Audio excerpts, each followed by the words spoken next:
annotated on the tape who she was, the time, the date, and got a picture of her as she took her hand off the lens and went upstairs. This is, of course, a very expensive lens and has a very sophisticated autofocus. Glendora called the police. Officer Solomon came quickly. He's a very fine-looking young man. We showed him the videotape. We told him the history and began with the boys breaking the White Plains noise ordinance, Glendora's videotaping the evidence for prosecution, their retaliation by harassment, disorderly conduct, and aggravated harassment. The officer told Glendora what could be done. As the officer left, opening our door to the front hall, Daniel Walsh was standing right there outside of our front door. They never can leave us alone. They are at the door, at the windows, at the front yard, at the backyard, at the cellar, constant persecution. Daniel Welch said to Glendora, "Hello, fat," and I will not say the word. This was terrific. He won Glendora's case for her right in front of the police. Now the police can make a charge. Glendora said, "What did you say?" Walt said, "Hello, fat," and he repeated it. Glendora said to the officer, "This is what I was talking about." Walt said to the officer, "Can you come up a minute?" Glendora shut her door, and the officer went to Walt's apartment. The time on Walsh, Alpucci, and Larkin today was 3 hours. June the 24th, 1993, Thursday, 5:40 a.m., Franklin discovered that one of our tomato plants had been pulled up and thrown into the wild plants. The prime suspects are Roberta Walsh and Candy Alpucci. Strong suspicion is that they did this while we were away last evening, continuing their bawdry behavior. 15 cigarette butts were on. The fifth window was done this morning in the southeast bedroom. 3 to go. It is tough work. Each window takes an hour, but only the ones in the front were filthy black. It must have been the oil burner. The oil burner that went all funny. And it cost $37,000, was it?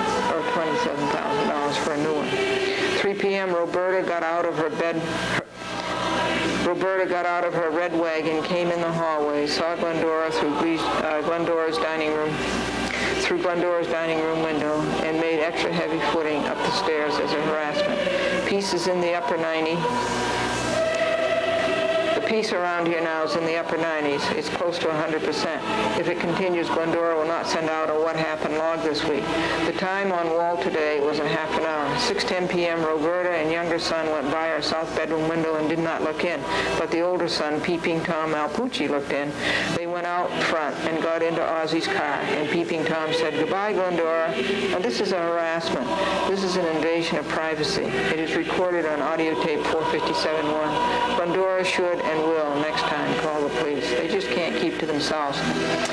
July the 11th, 1993, Sunday, light litter in the yard and in the cellar, a big puddle by the washers, no puddle by the water meter. Why isn't that leak fixed yet? We washed window number 9 this morning. It took an hour. The ladder Cesar told Glendora was in the other cellar, so we could wash the last window over the cellar stairs outdoors is gone. The time on wall this week is 8 hours. Glendora is not going to send out a log this week because things have improved. But if there is any more harassment like "Hello, Glendora" and "Goodbye, Glendora," a log will go out in a hurry. So now we start a new week. This is the week of July 12th, 1993, Monday. En route to Brooklyn to videotape footage for a commercial to go on WNBC TV. It's 2:39 p.m., 5:35 a.m., 6 cigarette butts, light litter in the yard, light litter in the cellar floor, big puddle. Why isn't that leak fixed? The grocery bag full of discarded plaster in the field. Glendora made the place tidy. Good deeds, 15 minutes. 10 a.m. while at City Court, Glendora went to see Sergeant Fitzsimmons. Glendora said the place was 97% and that Glendora would not send out a log this week. Sergeant next door to mow down the field. That's too bad. Glendora talked to the people. When Mr. Young went by her window, she told him that she saved his garden for him, and that insolent Kevin Larkin came right over and stood between us to snoop. The rudeness, brashness, and the lack of upbringing. Glendora could not finish what she had to say to Mr. Young. The noise of the machines was so loud, one could not hear the orphans, the abandoned children. Insert 2:30 p.m. Roberta Walsh called through Glendora's window, "Be blank." Consequently, the work was set back, and over 3 hours were lost. Something has to be done. Candy pointed out in her uncontrolled harangue, "Look now, there are 3 barbecues in a row." Glendora intention of fleeing, this is not the solution. The solution is for the police to do the job and enforce the law. O'Donnell volunteered to go see Daniel Walsh. No, cut. If you remember, Police Officer Donnelly volunteered to go see Daniel Walsh and set him straight. Since that night, Walsh has not harassed Glendora. I read Police Officer Donnelly volunteered to go see Daniel Walsh and set him straight. Since that night, Walsh has not harassed Glendora. I read you that report.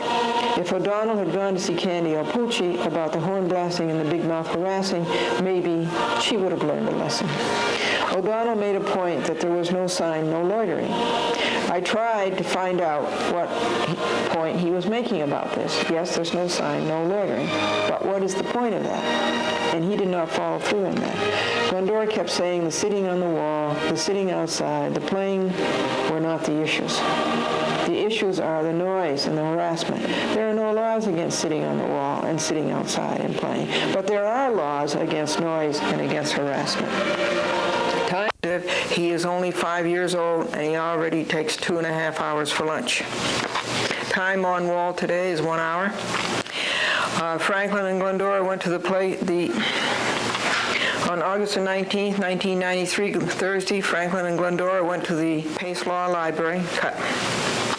August 19, 1993, Thursday, Franklin and Glendora went to the Pace Law Library and researched civil harassment, fright, emotional infliction, intentional tort. Much of this is on the following pages of this log, number 22.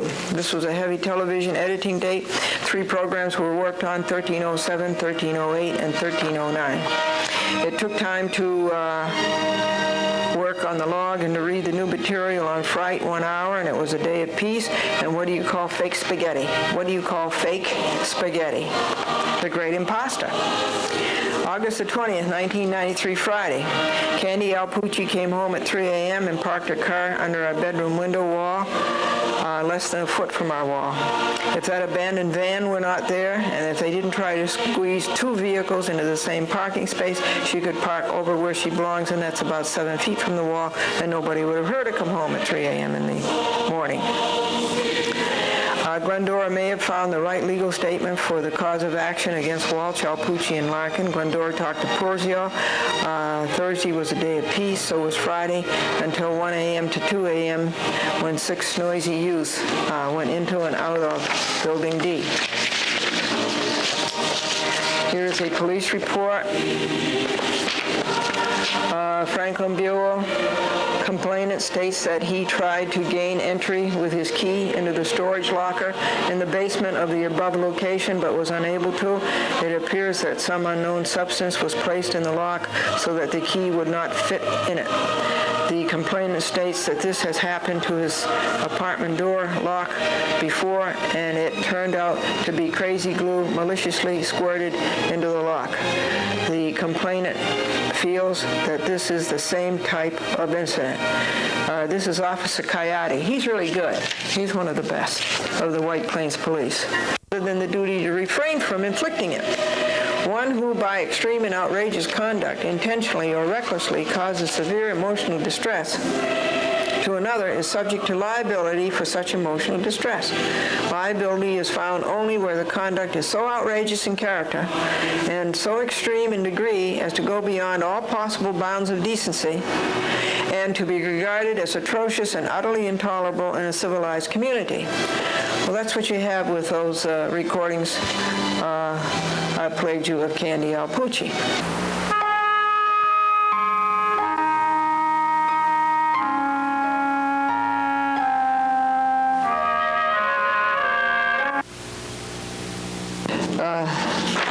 That's pretty serious.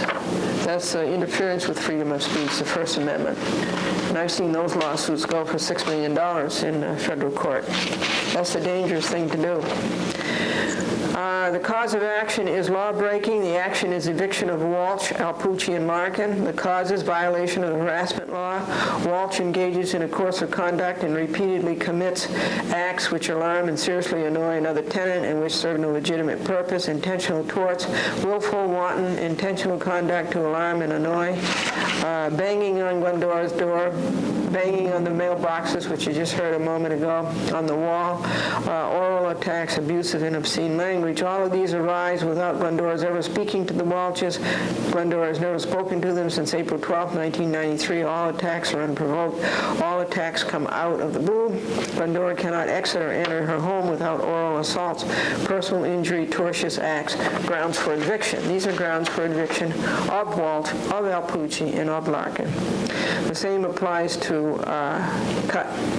These three families can be evicted on the basis of the destruction of your property, the $92 you had to pay for a door lock, talking to the landlord, apartment 2A, the damage to your property, banging the mailboxes, slapping the door to 2A, the stolen doormat, the willful and malicious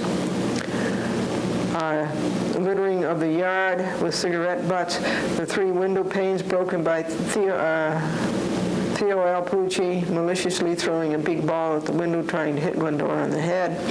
These 3 families can be evicted for the noise they make, for the repeated blasting of car horns that disturbs not just Glendora, but all the other 12 families.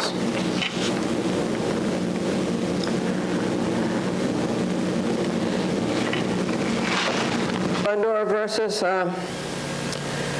Walsh, Alpucci, and Larkin on the week of September the 20th, 1993. James Walsh made a lot of noise in the hallway in the afternoon with his raucous guests from school, and Glendora got a call from WABC TV Eyewitness News. October the 5th, 1993, Tuesday, Glendora wrote the first part of the lawsuit against Walsh, Alpucci, and Larkin, the summons with notice. A chat with Glendora was on, and it was interesting. Glendora will have to interrupt the series in Westchester and put up Glendora versus Walsh, Alpucci, and Larkin. The police came and reported on the thievery. Glendora informed John Porzio by telephone of the harassments. 3 p.m., the Walshes were doing their old harassment, stomping up the stairs. Number 331 harassment. 2:30 p.m., Channel 7 called. After only 3 questions, Diana Williams said, "I want to come and see you." Glendora was not sure she wanted her to, but she let her. The next 1.5 hours were taken on queuing up the videotapes to show Williams of the harassment and the insulting and abusive language. He is a good landlord. Glendora told him he could save money on the heat since the temperatures rose after John Porzio had turned up the boiler, and she knows that John Porzio may have money to burn, but she doesn't like to see him burn it. Glendora doesn't like to see 10:50 a.m., Nella Alpucci blasted her car horn out front. The Walsh family, like elephants up and down the stairs, they went. When Glendora and Franklin go up and down the stairs, you cannot hear it. It took 3 hours to rehearse the editing of chapters 4, 5, and 6 this Thursday. Imagine that, just to rehearse the editing. Not to do the editing, just to rehearse it. 10:53 a.m., there was a knock on the door. Who is it, please? A newspaper boy, wanting us to subscribe to the Reporter Dispatch. Well, I sort of would like to, but I know I don't have the time to read it. 4:10 p.m., 3:46 p.m., who is my new detective? Don't know. Call Monday. 4:10 p.m., James Walsh and an outsider playing football on the front lawn, precisely where the landlord has told them not to. It costs the landlord $400 to replace the lawn every time they ruin it. Glendora videotaped them. James Walsh comes crying to his mother. She's videotaping us. So what? His mother cannot stop them. Harassment number 561. The reason for calling was to ask Glendora if she would go to mediation. Glendora said she would have to answer that one in writing. This does not seem to be a matter that fits mediation. Do you think so? Mediation is a situation where 2 sides give a little when the minds meet. What Walsh, Alpucci, and Larkin want is for the record making to cease. They want the record on paper, on audio tape, and on videotape, and hence on television to cease. That's what they want.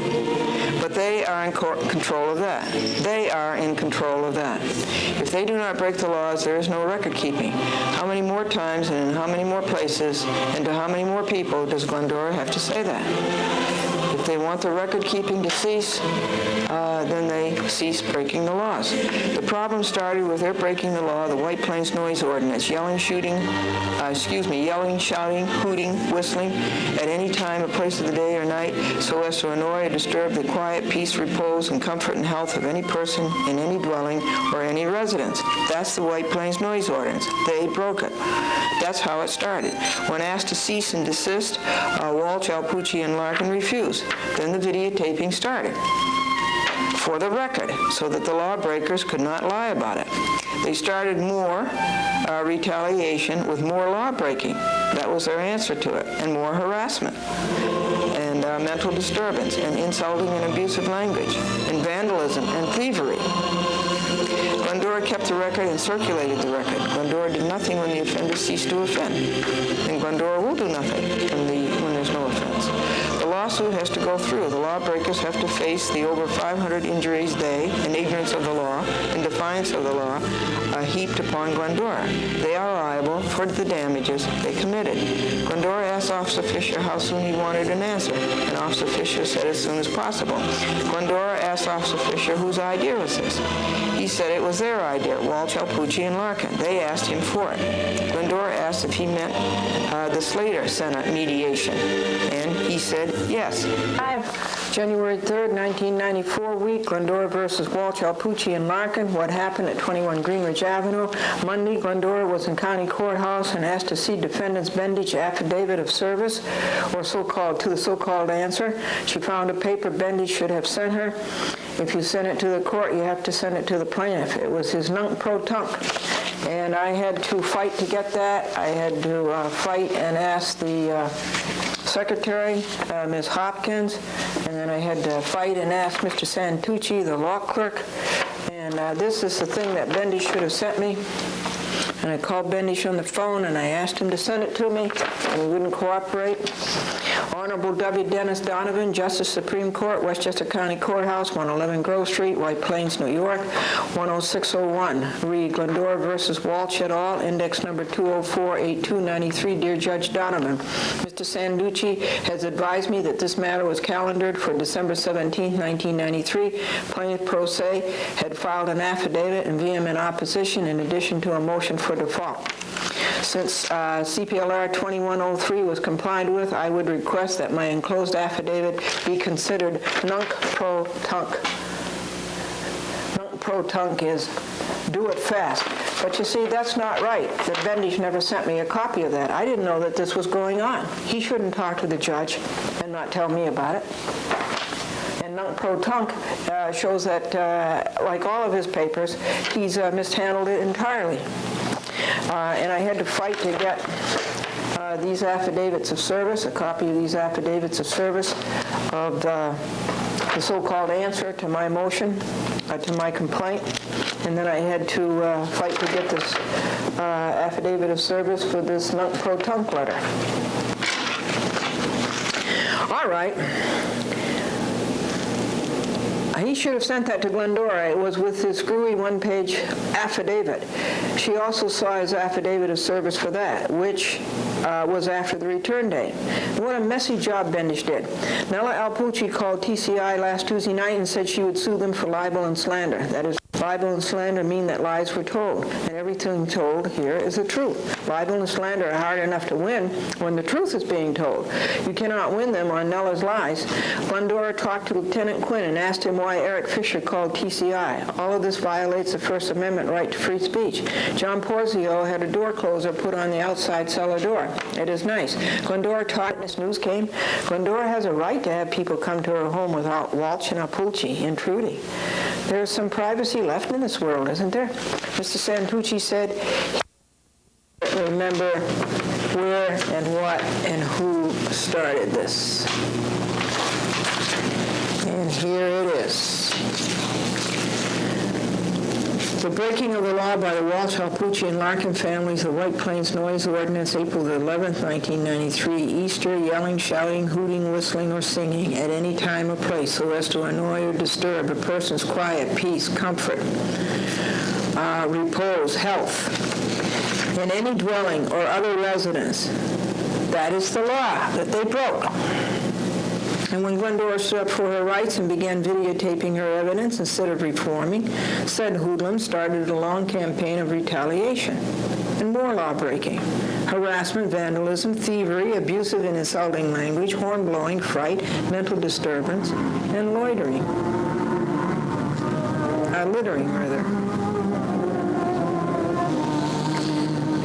There has been no word this week from Officer Fisher nor from Lieutenant Quinn. Saturday, I worked on the last 9 pages of Wilson. Glendora lost her chance to interview the New York Giants. That's too bad. I was going to go over to the Meadowlands and interview them and get the latest on sports medicine. But the Giants, because they beat the Vikings, meant they had to go practice in a warmer climate. It was around about 8 degrees here. They had to practice in a warmer climate, and then they had to go out to San Francisco to play the 49ers.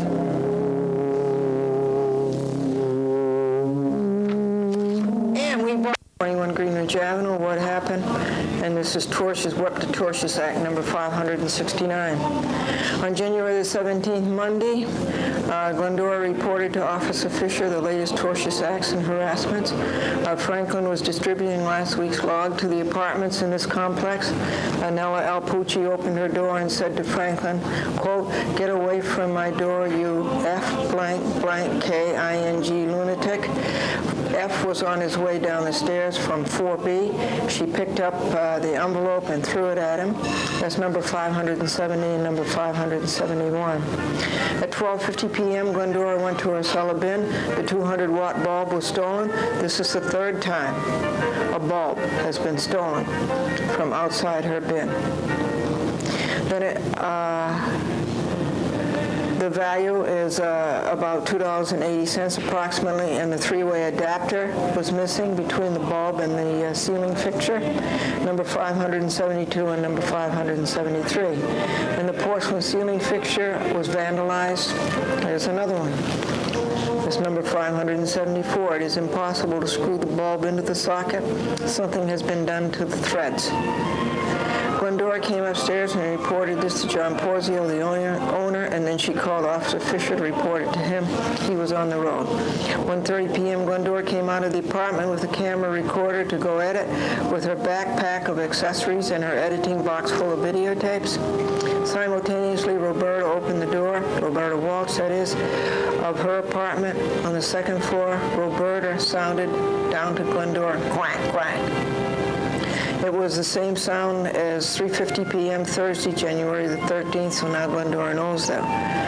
The ones on Thursday were done by Roberta, so this is number 575. These are the people who wanted to mediate. These have been harassments from all 3 families, and there have been harassments from all 3 families in 1 week, Larkin, Alpucci, and Walsh. 1 minute later, Roberta closed her apartment door and called in a loud, high voice, "Glendora!" That's number 576. When Glendora left the front glass door as Franklin pulled up and Glendora got into the Lincoln, Roberta called from her second floor window, "Quack, quack." She did 2 other quacks. It was 6 quacks in all, number 577 and number 578. The weather was sleet, icy, underfoot, and snow all over the ground. 32 degrees. 32 degrees. We went to Terrytown and edited from 1:40 p.m. to 7 p.m.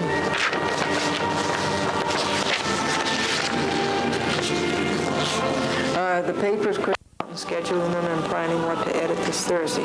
Glendora called John Porzio yesterday to tell him she would not be able to come and see him because of the Manhattan trip.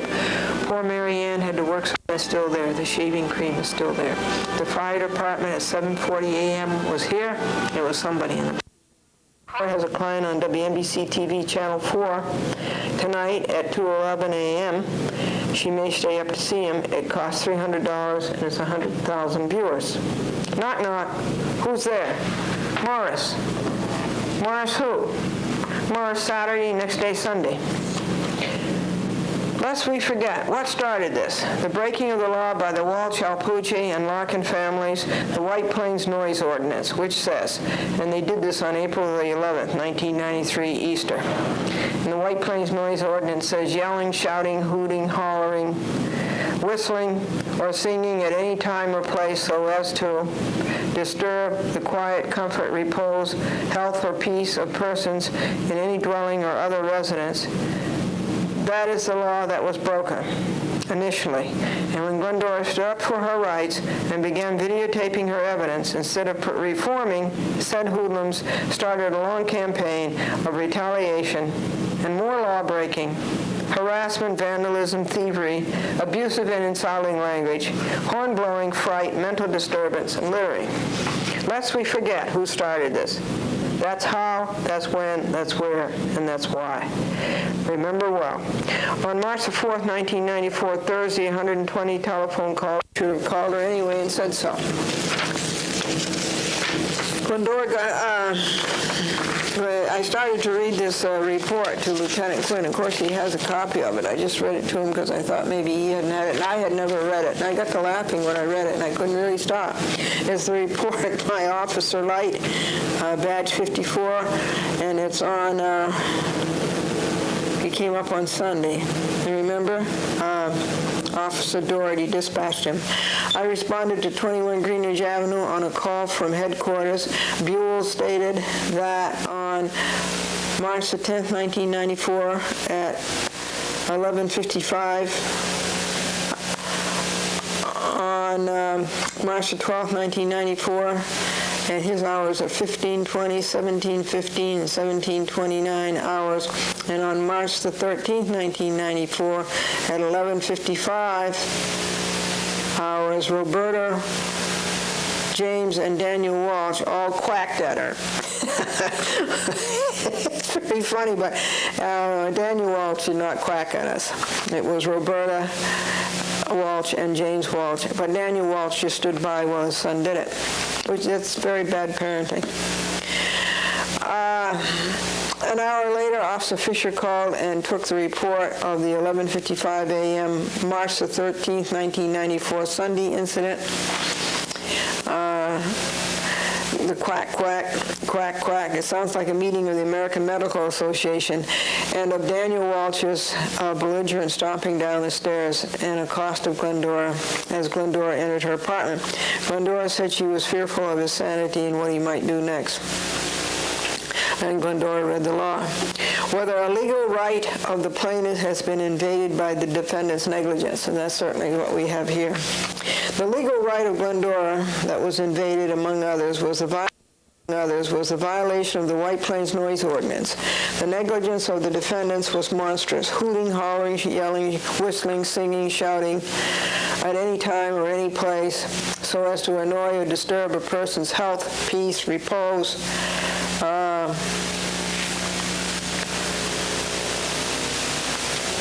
quiet, comfort in any dwelling or residence. It's as simple as that.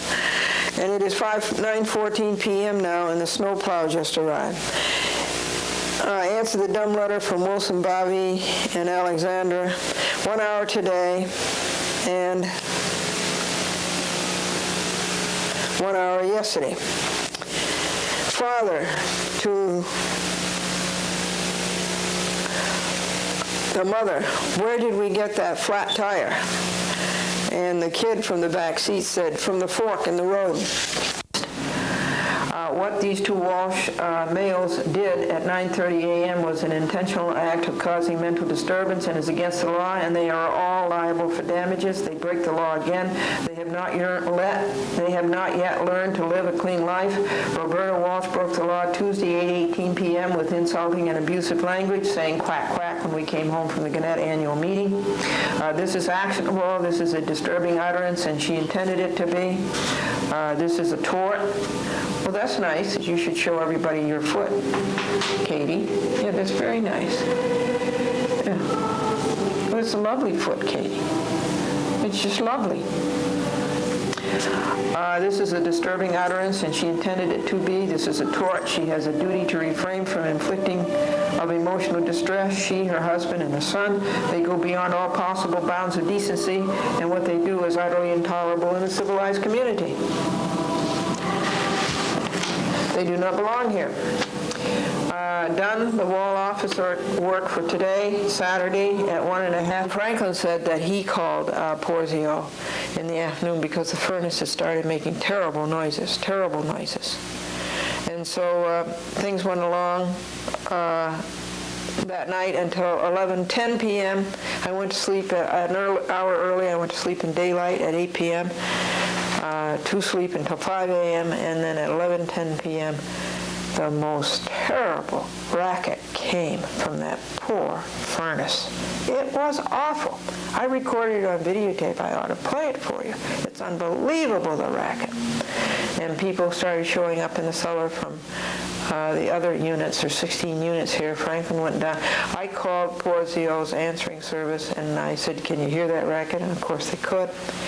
And then Franklin called Porzio's answering service, and then I think I called Regent Oil, the people who put in the furnace. They're in New Rochelle. And the racket was just so bad, folks, you couldn't go to sleep. And then Franklin went down and turned on the emergency switch, or whatever you do, turn off this emergency switch, and the racket diminished maybe 10%. And Dick Young was there, and Kathy Young was there, and Fifi was there, and the cellar was all flooded. And then I came up, and everybody else, I guess, disappeared, but nobody came. I went back to bed, but the noise was so terrible. You couldn't sleep. And by midnight,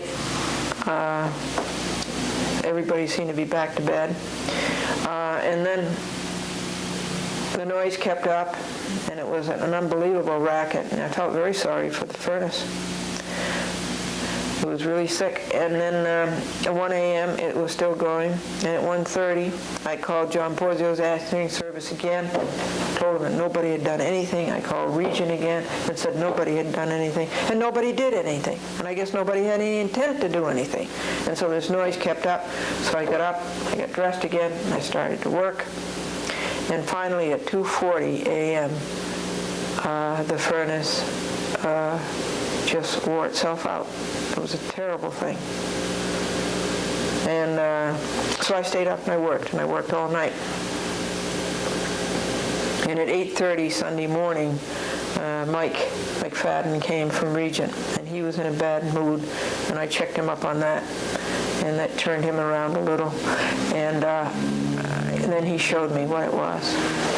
And the cellar was all flooded again, so I swept it up again. And also in the furnace room I saw some leaves, and that's not good, dried leaves. So I swept those up. And then Mike McFadden showed me the reason why. There's this part here, and then there's this other part, a propeller, and in between the two there's springs, and the springs wore out, so that this propeller was grinding against this other part all that time until the furnace just wore itself out. And neither Porzio nor Regent corrected it when they should have corrected it. All right. Water, and Kathy Young had come over and said she wanted Richard to stand by while she took a shower while the hot water was left. So Sunday morning at 5:30 we did our laundries, and they were done in cold water. And so that's what I pay $28 for, the furnace, every month. But I did pay that at 7 p.m. Saturday night before all this racket started, and before the furnace had this great illness. 85 degrees today, so he didn't need any heat, and that the furnace was going to be turned off until he got this part, and he would hope to get it tomorrow, Monday, and but that we would have hot water. So thank you, Mike. Doing the laundry on Sunday, and they propped open the door again with a wastebasket, and I took away the wastebasket so the door could shut, because that is not right, and it upsets John Porzio. And when I went down to the locker again, it was propped open again with a wastebasket. As regards to what happened Friday night, I'm going to read you what it was. It's very bad. So we worked on this, getting it all typed, and then it had to be copied. And then Monday morning it had to be taken to Judge Wood. Westchester County President Honorable Harold L. Wood, Justice. Glendora plaintiff against Daniel Walsh, Roberta Walsh et al. The index number is 2048293. This is an affidavit. Glendora, being duly sworn, deposes the following. On May 20th, 1994, Friday, 7 p.m., Glendora and her husband, Franklin, returned to their home after serving on the state attorney general and submitting 9 records on appeal and 9 briefs to the appellate division. Glendora unloaded articles from the Lincoln. Franklin was parking the car. Glendora, minding her own business, came in the front door of the Building A, 21 Greenridge Avenue, White Plains, New York, and started up the 5 stairs to her apartment door. The voice of Roberta Walsh, out of the blue, with no provocation, came echoing through the hallway from her doorway on the 2nd floor. Roberta Walsh said, "Glendora, F blank blank K-U." Glendora had no recorder on her audio or video. Roberta continued her unprovoked attack, repeating, "F blank blank K-U, Glendora." Glendora went up 3 steps toward the 2nd floor. She looked directly into Roberta's eyes. There was an odor of alcohol in the hallway and of cigarette smoke exuding from her apartment 3A. Roberta's face was flushed, fiery red. Glendora concluded she had been drinking. As Glendora, saying nothing before this, during this, nor after this, observed Roberta intently, Roberta headed away from the 2nd floor banister toward the open door of her apartment, and as she has done 5 or 6 times before, called, "Look at her, Danny. Come out and look at her," as if always trying to drum up the false impression that Glendora is doing something wrong. Glendora continued to watch Roberta. Then Daniel Walsh came out of the apartment and said, "Don't even talk to her, she's an idiot." Roberta started to say something else, and Daniel forced Roberta into the apartment, his hands on her back, pushing her through the door, both hands. Daniel said to Roberta, "She might arrest you," and then sneered, "A citizen's arrest." Roberta called to Glendora over her shoulder, "Call the cops." Both disappeared into their apartment. Son James Walsh was home at the time. This is a bad environment for a youth. Foul language, tobacco, whiskey, and beer. Glendora did not say anything, not before this attack, not during it or after. For the first time, Glendora had an idea now what may cause these irrational acts of Roberta Walsh. It's alcohol abuse. Suddenly it became clear why she has, so many times, out of the blue, initiated these unprovoked attacks.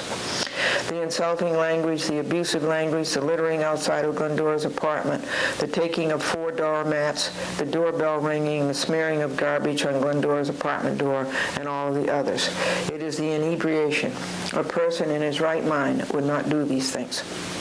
There have been 6 occurrences like this since the filing of Glendora's order to show cause why the 3 Walshes should not be temporarily and then permanently restrained from annoying, abusing, disturbing, taunting, and harassing Glendora. These occurrences show the intent of these violators and the urgency for this court to stop these indecent outbursts beyond what the average member of the community will tolerate. Glendora immediately called the White Plains Police after the May 20th occurrence. The duty officer heard the complaint and will report it to the officer handling this case, Officer Fisher. Will the court please act swiftly to stop these tortious acts with a penalty of contempt of court, fine, or jail? Freedom from mental disturbance is a protected interest. Battaglia versus the State, 1961, Volume 10, New York, 2nd edition. This is a reporter. They report all the law cases. Page 237.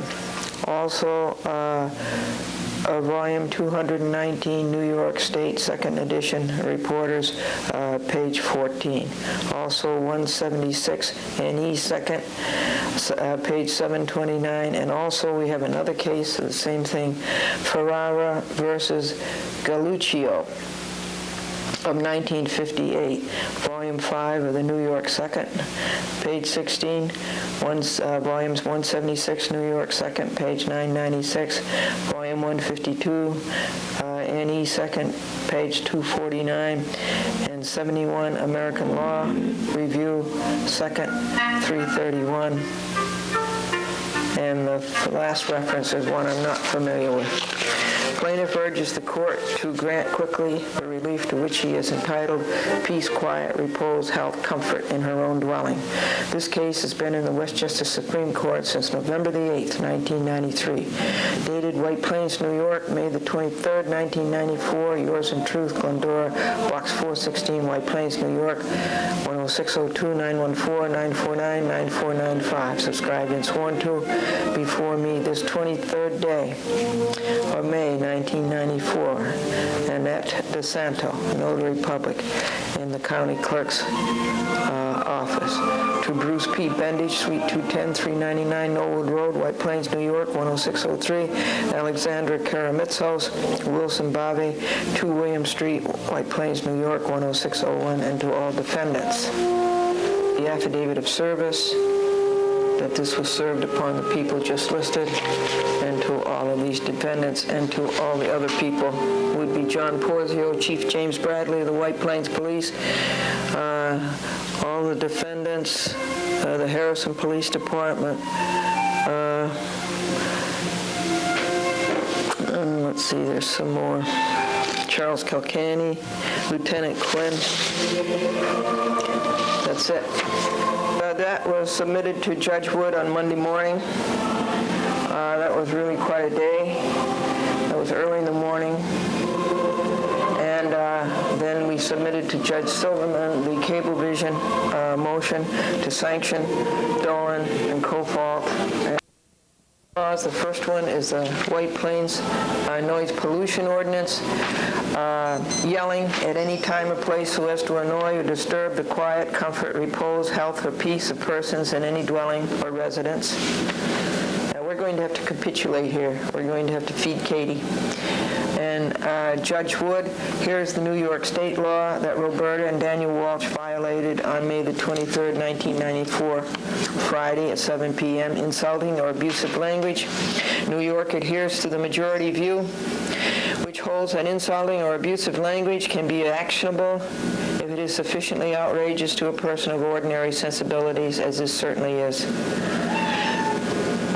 Both where the language is alleged to have caused purely emotional distress to the person to whom it is directed. It has been held that even in the absence of a contemporaneous bodily impact or injury, or of acts constituting an assault, a cause of action is properly predicated upon a mental or emotional disturbance. Disturbing utterances such as profane, which we had here, insulting, which we had here, humiliating, which we had here, abusive, which we had here, language. And now that brings us up to today's joke. Peter said that when he went for a ride in his friend's new car, he obeyed all of the seatbelt rules. He buckled the shoulder belt, he buckled the waist belt, he went for the ride in the car, they came back. He unbuckled the shoulder belt, he unbuckled the waist belt, he unbuckled all of the other belts. He got out of the car and his pants fell down. Now, I have a recording and an incident to tell you. First of all, let me finish with Monday, May the 23rd, I think we did. And now the cellar is flooded every day, Monday and Tuesday. No, Monday it was not. I don't know how Mary Ann fixed it, but it was not. But Tuesday the cellar was back to being flooded. And I called John Porzio and left a message on his answering machine that it had been, and asked him to call, and he did not. And on Wednesday morning, May the 25th at 7:30 a.m., Mr. Arrett was here, and he did he spent $1,200 to save that cat. And then I kept telling him jokes until last night, Wednesday, at 6:50 p.m. There was a worse noise from the cellar, worse than the furnace noise Friday night, and it was the dryer. And I'll play you that noise. You just can't believe how bad it was.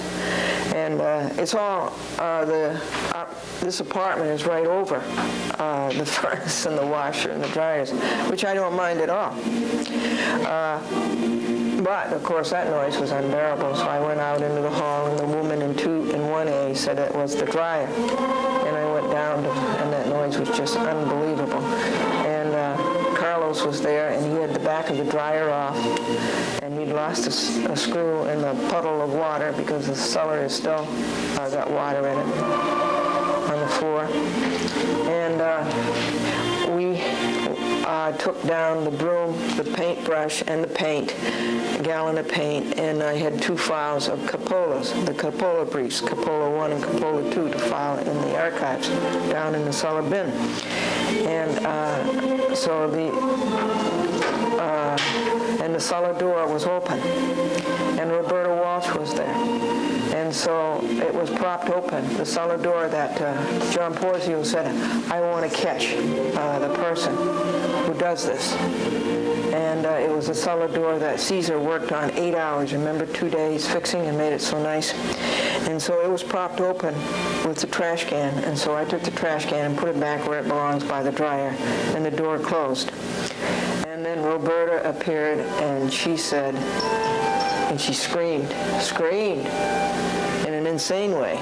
She says, you leave that cellar door open, it's hot here. I'm going to play you that recording.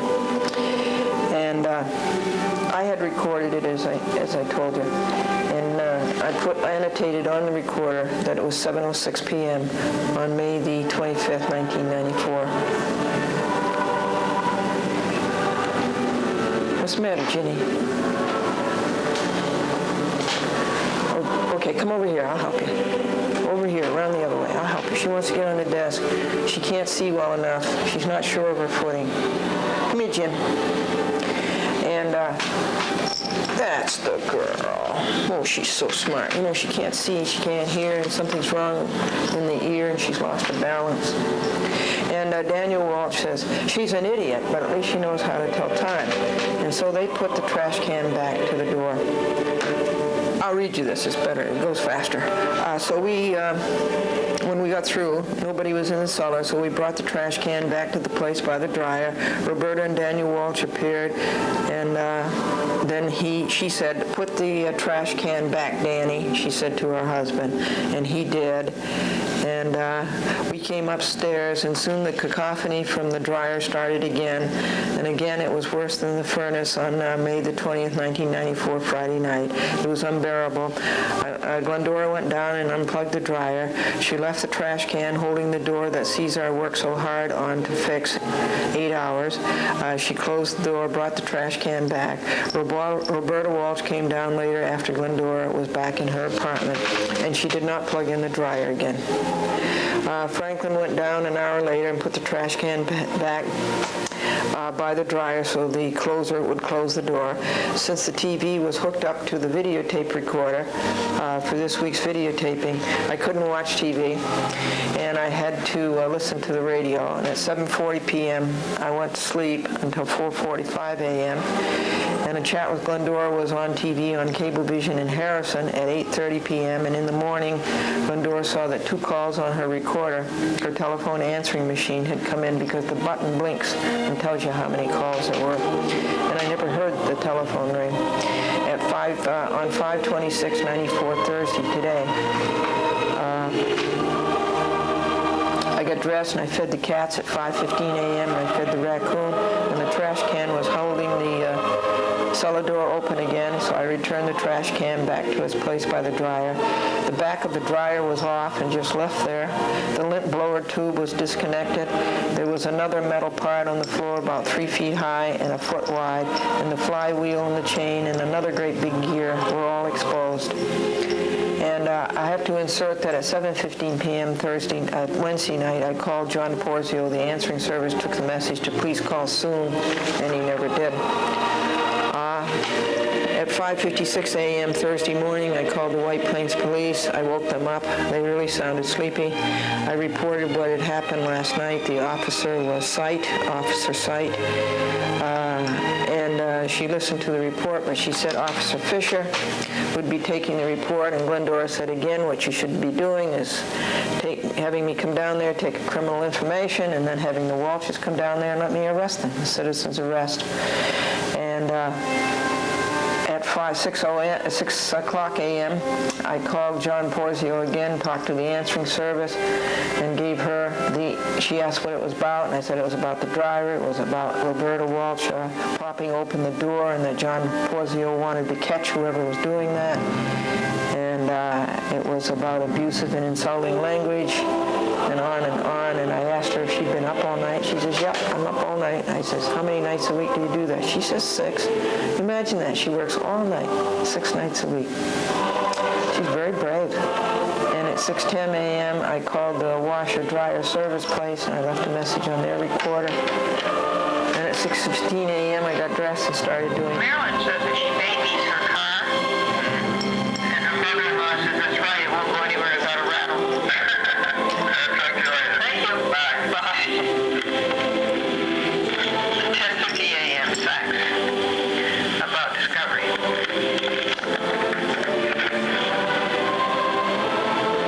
Don't bite, Jeannie.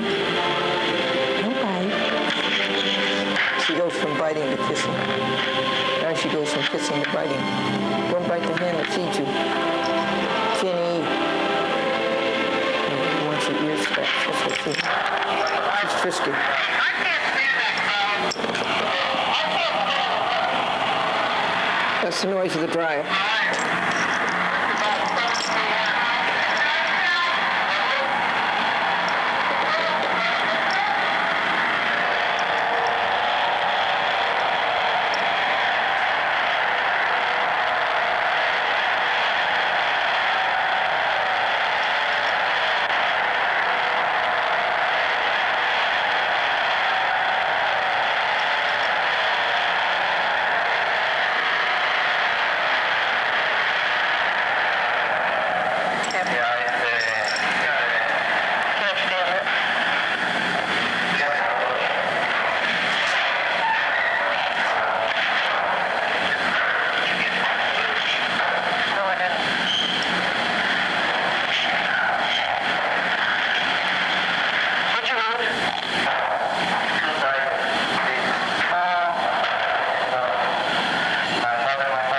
His mother and father in Peru.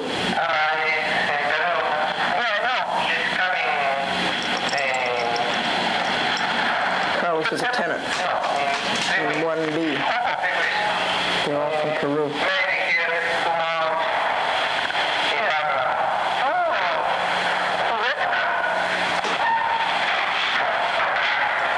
Roberta and Daniel Walsh were not there at that time in the cellar. That's Roberta Walsh.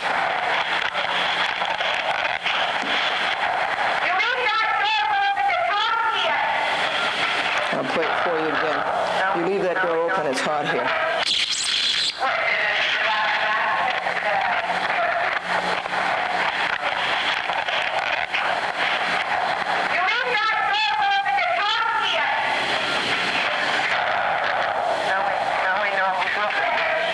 That told us. John Porzio said, I wish I could catch a person who props open that door after he spent so much time and money having it fixed. I don't blame him. That was Roberta Walsh, and the time was 7:02 p.m., and she just screamed it out.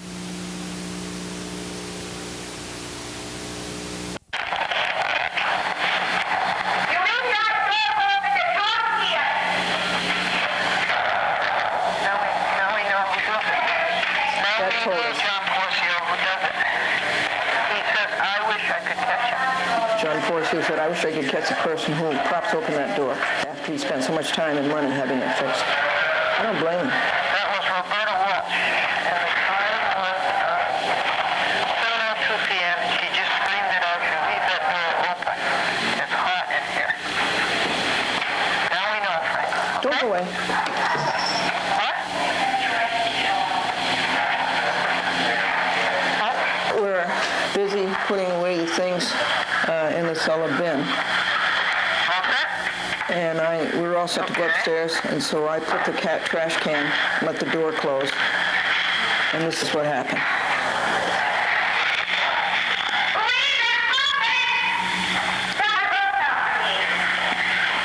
Leave that open. That was Roberta Walsh. I'll play that for you again. Walsh. It's screamed again. 4 p.m. May 25th. I played again.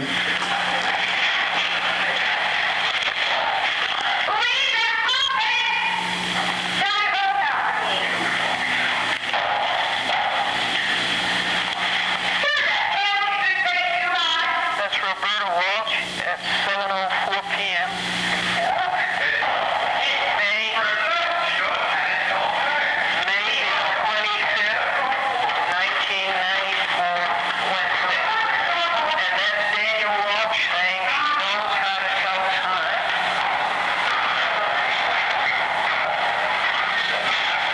And John Porzio said he wanted to know who did it, and he wished he could catch somebody. Well, I caught him. She's an idiot, but she knows how to tell time. We said nothing to them before, during, or after.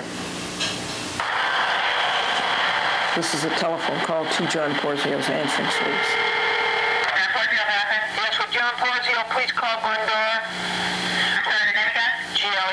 Glendora. Glendora. Okay, the number? 949-9495. And could he call soon, please? Okay. Thank you.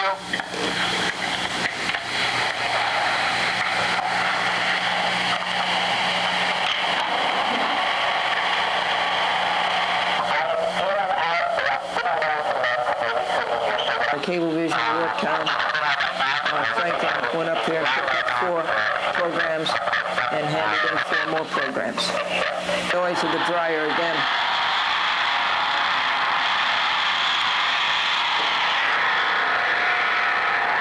Well, that's the dryer. At 7:10 p.m.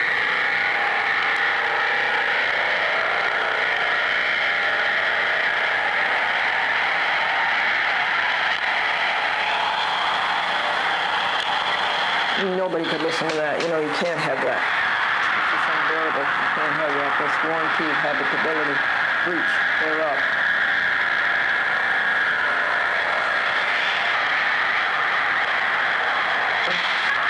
That was good.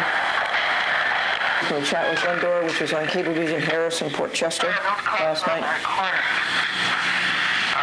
night. Calling White Plains Police.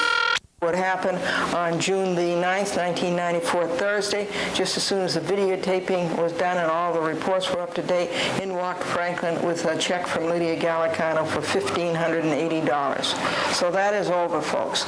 And the next morning, Franklin typed the satisfaction and mailed it to John Ornberger, who is now moved up to Beverly Road, which is in White Plains, just off of Old Mamaroneck. Or anyway, that's where he said to send the check and the ad, and I mean not to send the check, but to send the satisfaction. We closed it with the sheriff. The satisfaction was notarized. It was shipped out, and that matter is closed. There were 5 lawsuits, Glendora versus Lydia Gallicano. She brought on 2 of them. One was a small claims action about the marble that she claimed we destroyed, and she never even owned the marble. I never could understand how Judge Freer could let that go. Anyway, Judge Freer dismissed it, so we really won that one, and we've really won this one. This was the bad decision of Judge Holden, and I appealed it to the appellate term. The appellate term reversed it, and so it's over. It's paid, and it is satisfied. There are no judgments against Lydia Gallicano. And then what else happened on Thursday? Oh, yes, we went over to TCI, folks, and we edited, and Franco was all titillated. This is the annual report of 1993. Of course, the annual report of 1994 won't be here until 1995. Programs get videotaped, and on Thursday afternoon, they get edited. Some Cablevision of Harrison and Port Chester. Will cablecast from VHS. Now, that's good. I'll have to show you. Folks, all of these tapes that you see here are on the format 3/4 inch cassettes. For years, cable companies would accept only 3/4 inch. And those are the programs that are going to be edited today for a chat with Glendora. You've got 1512 has to have a cleanup at the end for the closing, and the VHS archive of it has to be done also. 1513 has to be finished. It has about 10 minutes to go. 1514 will be a new program, the one that's being videotaped right now. 1515, 1516, 1517, and 1518. That refers to the 1,518th Chat with Glendora program. And then over here you see the VHS. Now the VHS format you're very familiar with. That's the home video format. And over here you see the 8 millimeters. I'll give you a better look at those later.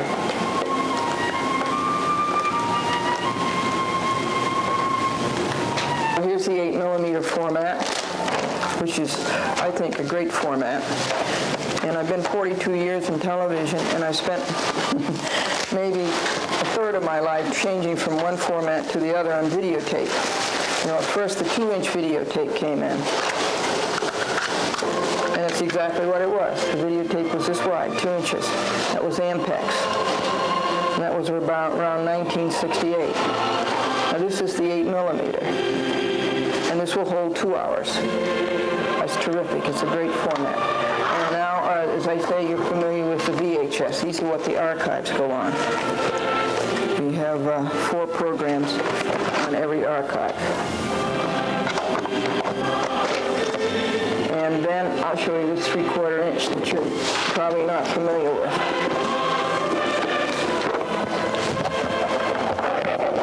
See, it's a cassette in a case, and the videotape is 3/4 inches wide. You can't see the videotape because it's encased in this cassette. Now, in addition to that, folks, this is what we do for cable. And for broadcast, the commercials have to be on 1-inch reel-to-reel, not cassette, 1-inch reel-to-reel. And so that's how it's gone. It's gone from 2 inches to 1 inch to 3/4 inches to 1/2 inch to 8 millimeter. And I'm telling you, you go nuts going from one format to the other, and you spend 1/3 of your life doing it. I wish that these technologies could get themselves organized and standardized. There's really no need of that. But of course, the more you do it, the more they make money, the more tapes you have to buy. It takes 3 hours a week, or well, an hour when you count the traveling, to edit the program every week. When you edit it, what you do is transfer from 8 millimeter to 3/4 using an edit controller, which is a computer that gives you an in point and an out point. And then you lay down the music in the background, and you put up the character generator, the graphics. A Chat with Glendora used to have beautiful openings and beautiful closings. The reason the closings were so beautiful that everybody was glad to see it come to an end, but they used to be very nice. They used to end with a sevenfold amen. There isn't any time to do that. Now they just end. They just start. There's no opening and there's no closing. So someday we hope to get back to doing a better job. What has done that is that there is so much law breaking, and there is so much standing up for right and bringing a record for the public to help the public protect themselves. That there's 5 programs a week, and 5 1/2-hour programs a week is a lot of programs. It used to be 1/2 hour a week, and you really had time to do a nice job on it. But the thing now is to get it out and get it out as fast as can be. It's too bad that there's a month delay between the time something happens and the time it's cablecast. That would be good to find a solution to that. Who doesn't do VHS cablecasting is TCI. Maybe TKI, I haven't asked them. But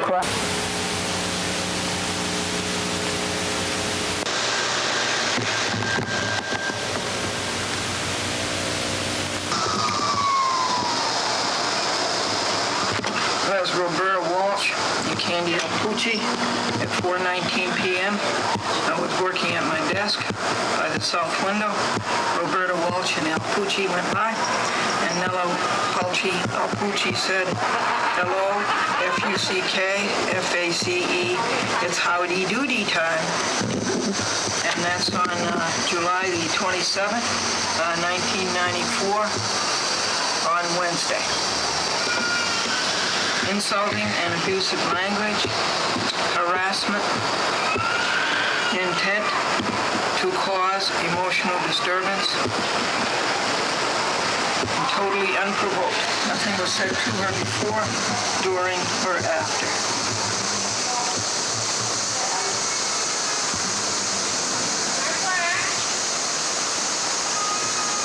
I'll see you later, okay?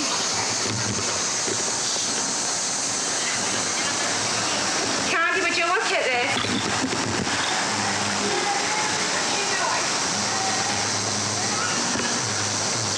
You're a sick woman, you know that?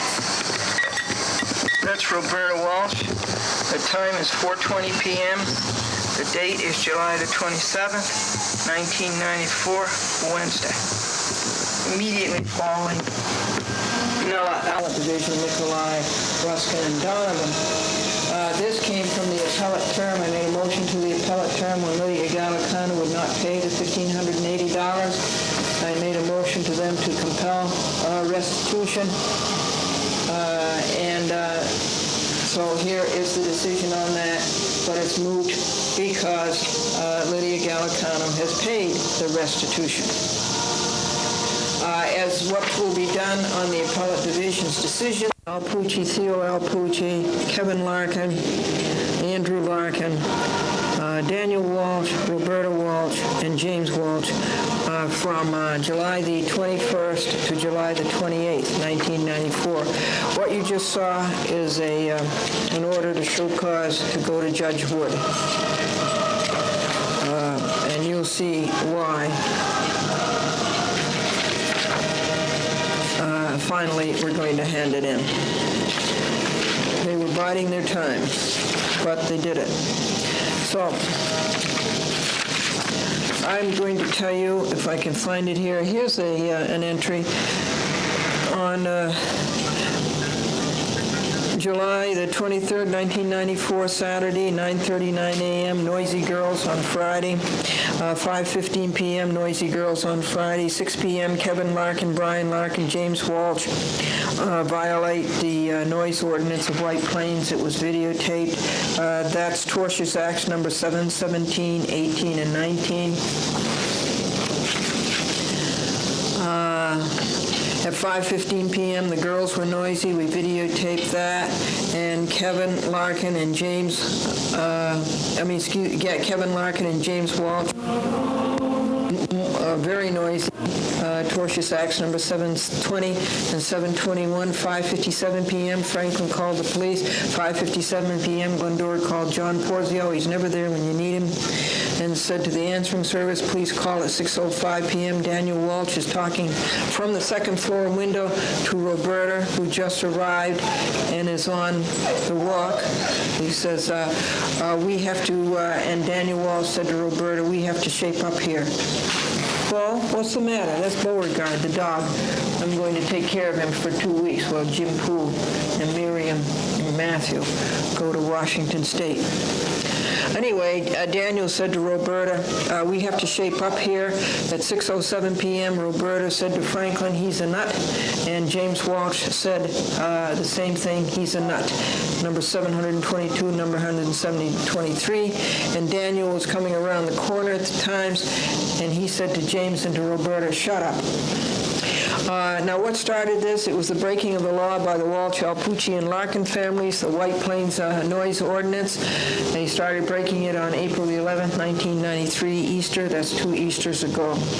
And here is the White Plains Noise Ordinance. Yelling, shouting, hooting, whistling, or singing at any time or place so as to annoy or disturb the quiet, comfort, repose, health, or peace of persons in any dwelling or other residence, that is the law that has been broken by these people initially. And when Glendora stood up for her rights and started videotaping for evidence, come here, Ball.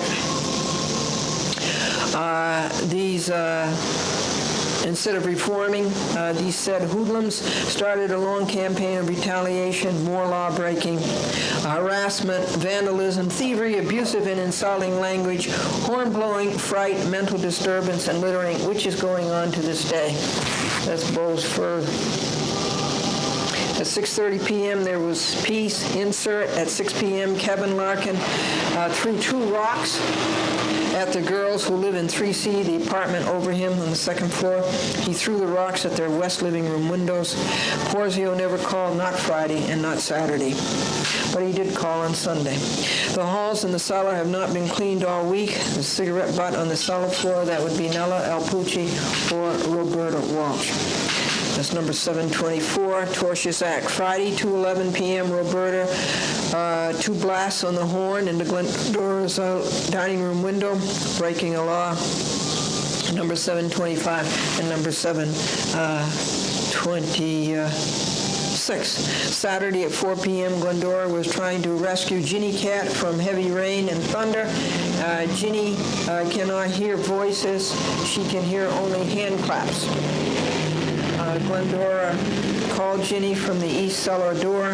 Ginny, because of nerve damage, thought that the hand clasps were coming from a different direction, and she went in the wrong direction. So I came through the cellar into the east front door, and I had to clap loudly for Ginny to pick up the right direction. Ginny did, and Glendora got the cat to safety, but Roberta was mocking the hand clapping from her kitchen window on the second floor. Number 727, Tortious Act. Glendora asked the woman in 1A if she saw anyone in Glendora's apartment Wednesday when Glendora was at jury duty. The woman said it was Cesar, the repairman, who does such nice work. The woman was amazed that neither Porzio nor Cesar had told Glendora. That's right, they should have told her that they were in her apartment. The woman said she saw water coming through the laundry area ceiling in the basement and told Porzio. Cesar came and the faucet was on. There was water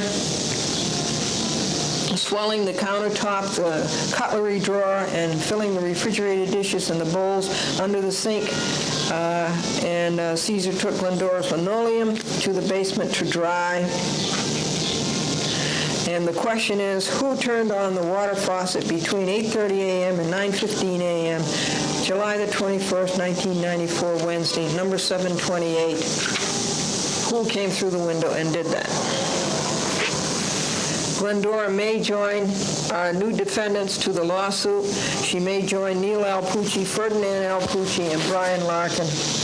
And here is the CPLR rule that tells you about joining defendants. You can make an application to the judge to do that. Insert. On July the 21st, 1994, Thursday,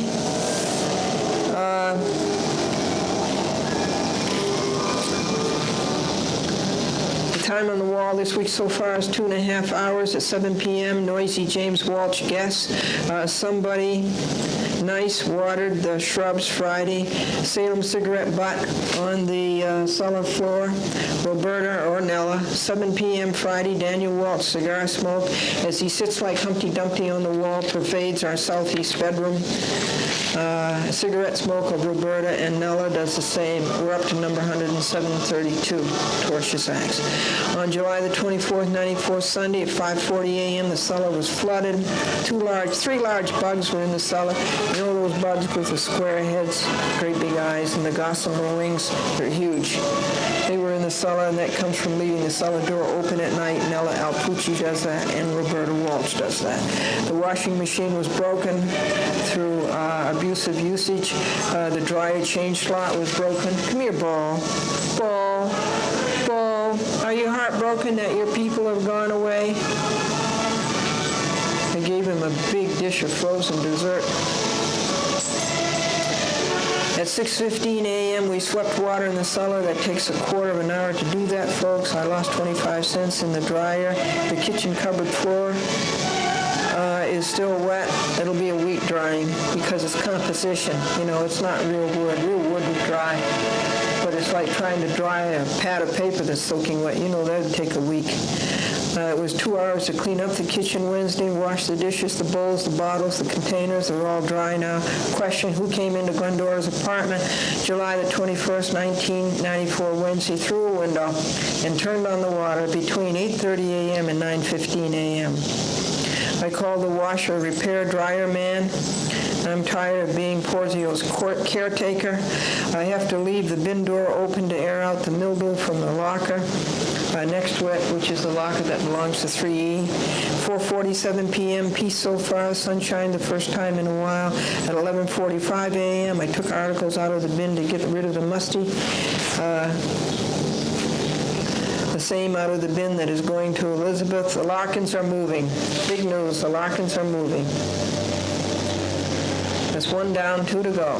They're moving tomorrow, Monday. Fifi does not want to swap parking spaces. Porzio called Glendora. The dryer change slot is broken again. The washer is off the pedestal. Marianne was here and made the place, the hall in the basement, look better, but it still is not a thorough job. The cellar floor is still dirty. 7:15 a.m., Kevin Larkin, Brian Larkin, and Neil Alpucci and Theo Alpucci deliberately, as defiance of the court, purposely, as defiance of the White Plains Noise Ordinance, designedly, as harassment, paraded by Glendora's windows facing east to the parking area and began the ball-throwing noise, the taunting, the abusive and insulting language. It is on videotape. It will be on TV. I think you've seen it. That's their last hurrah. The order to show cause will be presented again to Judge Wood tomorrow for contempt, jail, and fine. Laws broken were the noise ordinance, harassment, which is criminal, insulting and abusive language, a tort, and willful infliction of emotional distress with no physical effect. Number 739 to number 759, tortious acts. The insults were vile, just like the language that their parents used. The parents teach them these things. Glendora, you're an idiot, was one of them. To Franklin, high veterinarian instead of veteran. Must have been quite a war, quote unquote. That was Theo Alpucci. Franklin is a D-Day veteran. These obstreperous youths and their parents have no respect for the United States of America. The Larkin youths are sons of a Harrison policeman. This speaks well for the Harrison Police Department, which already has a severely tarnished record. Bald head was another insult by Theo defendant. At 7:22 p.m., Kevin Larkin climbed the window, the outside east wall, climbed up the window of the bathroom and looked into the bathroom. His hands were here and his head was there. I was standing, happened to come into the bathroom, was in the doorway, fully dressed, fortunately. And there I met eyeball to eyeball Kevin Larkin looking in our bathroom window. What kind of parents would allow this kind of behavior from an infant? An infant is anybody under 18 years old by the law. He held onto the aluminum base of the storm windows. His head was fully above the same. He looked into our bathroom. Glendora entered the bathroom and faced Kevin head-on, eyeball to eyeball. And Kevin Larkin is the son of Harrison policeman Andrew Larkin. And that's a fine upbringing, isn't it? And no wonder. Wait till you hear what Andrew Larkin did.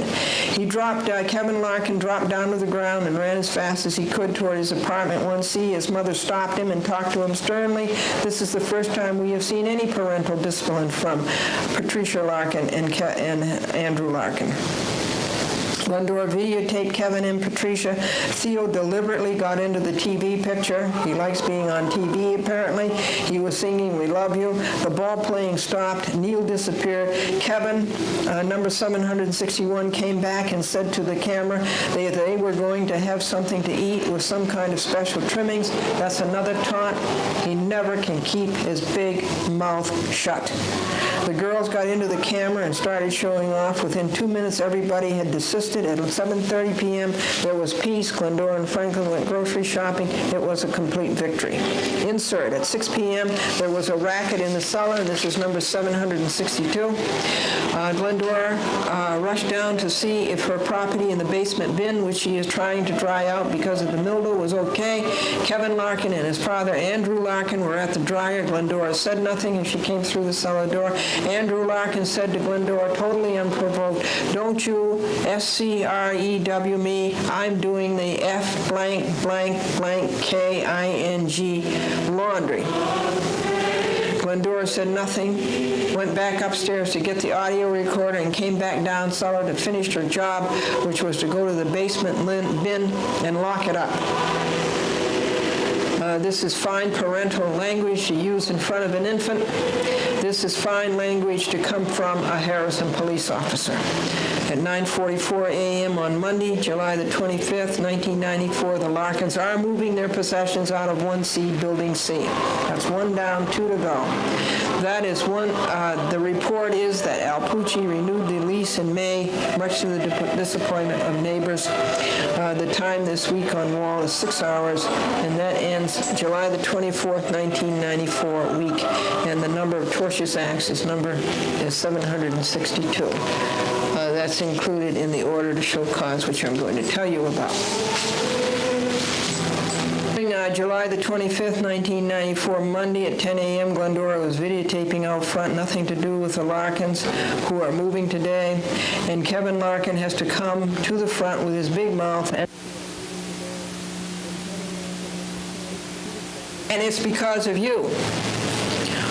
Well, that's a lie. It's because of the Larkins' law-breaking. They are the ones who started this on Easter 2 years ago. It's not because of me. I did not break the law. They did. So put the blame where it is due. They could have stopped breaking the law anytime they wanted to. Glendora videotaped their rider, truck, and cabin taunting. Glendora went to the cellar to check her bin. Nella was banging the dryer, change slot mercilessly. You want to know why the dryer doesn't work and the washing machine doesn't work? She even was hammering it.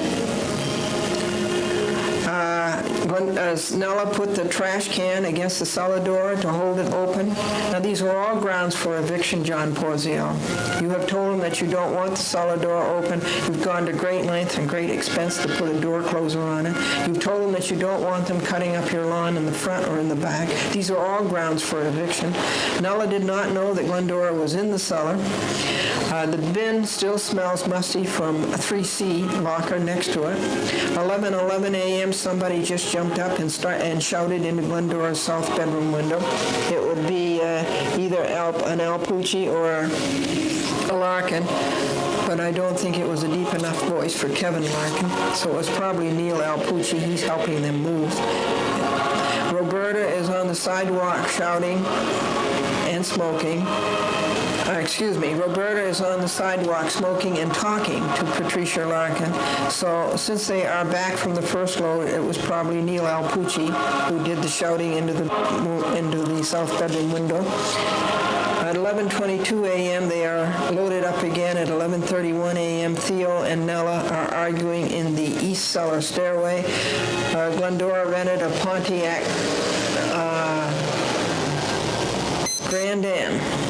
4,000 miles, 1994, while the Lincoln is being painted, the driver's side.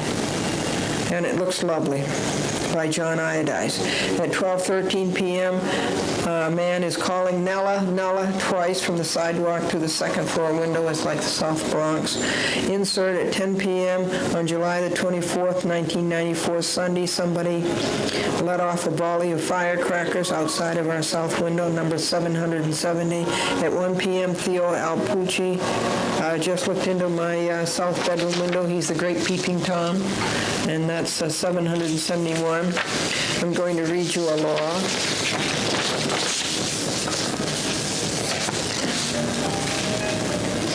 Because I'm going to tell you what happened in Judge Wood's courtroom. In just a second. The law is Civil Practice Laws and Rules, Disclosure, Article 31. This is Law 3103. F, Contents of Insurance Agreements. Now, this applies to Kevin Larkin and Andrew Larkin and their insurance company, General Accident, and their lawyer, Kevin Conboy. A party may obtain discovery of the existence and content of any insurance agreement under which any person carrying on an insurance business may be liable to satisfy part or all of a judgment which may be entered in the action, or to indemnify or reimburse for payments made to satisfy the judgment. At 2:20 p.m. Monday, Glendora called Larkin General Accident Law Firm Wilson to remind them to be at Judge Wood Conference for a day certain to complete discovery and get this case to trial. Assignment. Glendora told Wilson what Kevin did last night at the bathroom window, and teenagers brighten up a home, don't they, folks? Yeah, they never turn off a light. At 2:32 p.m., Roberta broke the law twice, horn blast into our dining room window, and that's tortious acts number 772 and 73. On Tuesday, July the 26th, 1994, at 5:40 p.m., Glendora checked over the order to show cause.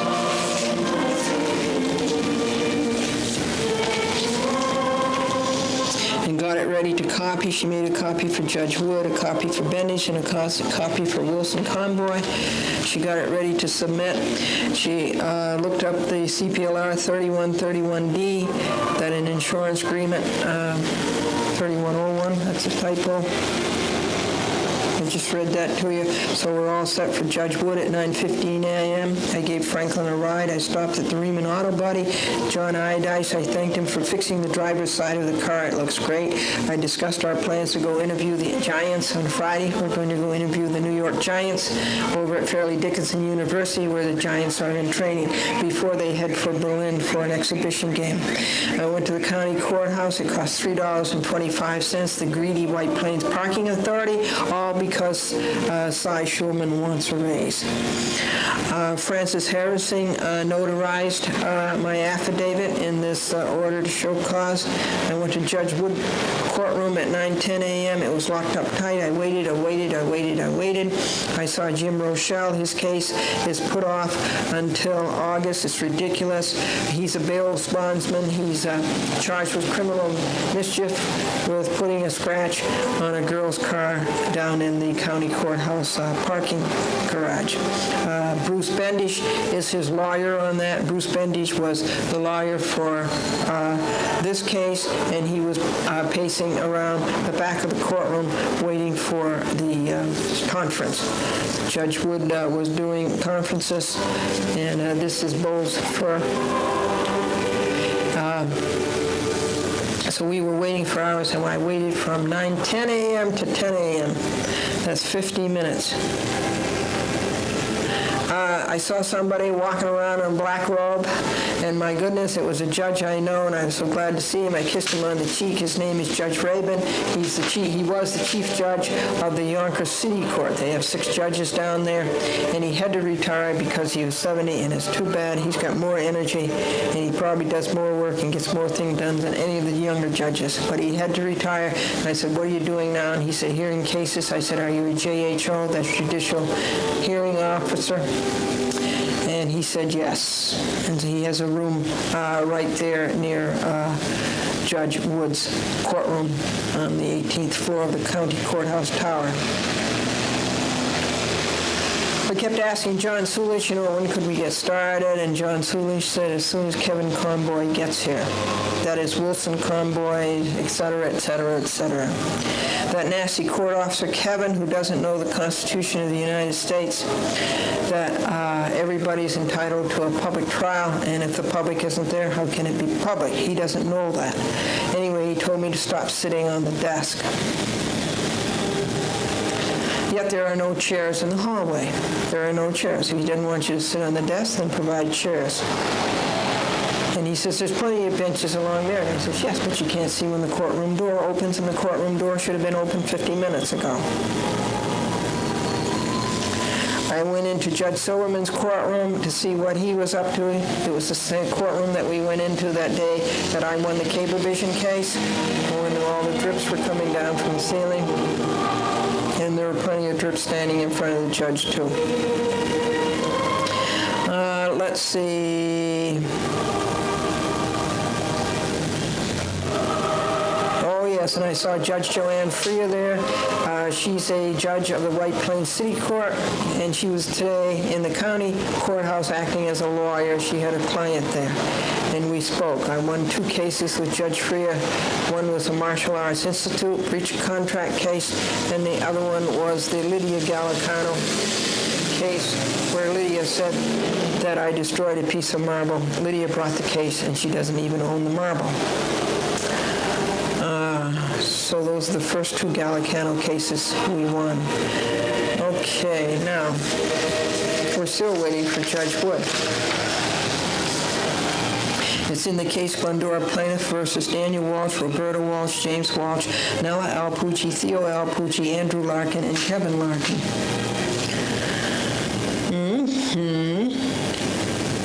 Finally, John Sulich called Glendora to come in. She took the seat nearest Judge Wood's desk. Conboy and Bendich came strolling in. Glendora said, "This is a conference to set a date certain for discovery, get it over with, and go on to the calendar clerk and get a trial date. I want a trial. I don't want discovery." He, Bendich, doesn't want discovery, but he, Conboy, wants discovery.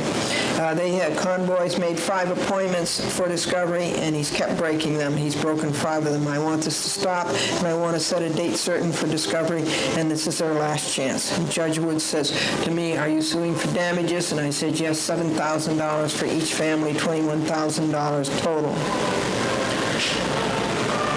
And Kevin Conboy says, "This woman is always complaining," and I said to myself, yes, because he's the lawyer for Larkin, because Kevin Larkin and Andrew Larkin are always breaking the law.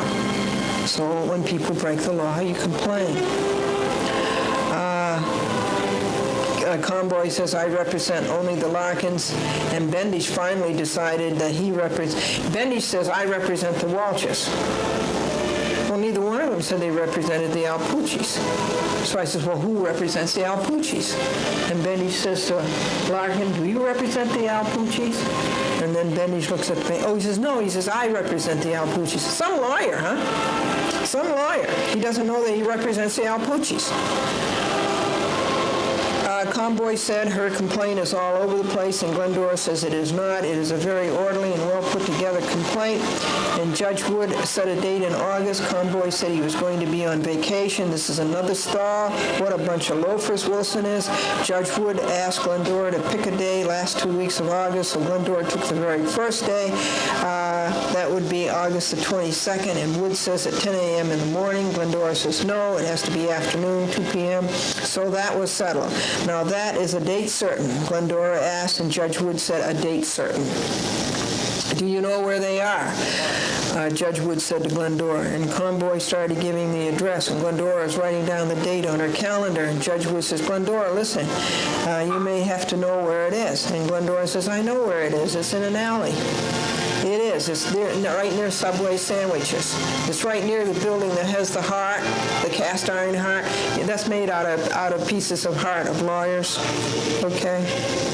It is the cast iron moldings of the hearts of all of the lawyers along there who have sold their souls, their hearts. All right. And here is the calendar with Glendora on it. Can you see it? The printing is pretty faint. Yeah, I guess you can see it. Glendora, Pro Se versus Walsh, Daniel et al. And the case number is 93020482. And it says what kind of an action in this? Well, it's not a motor vehicle, it's not a matrimonial, it says other. Well, what it is negligence, personal injury. Glendora, Conboy said his clients had moved out of the complex, and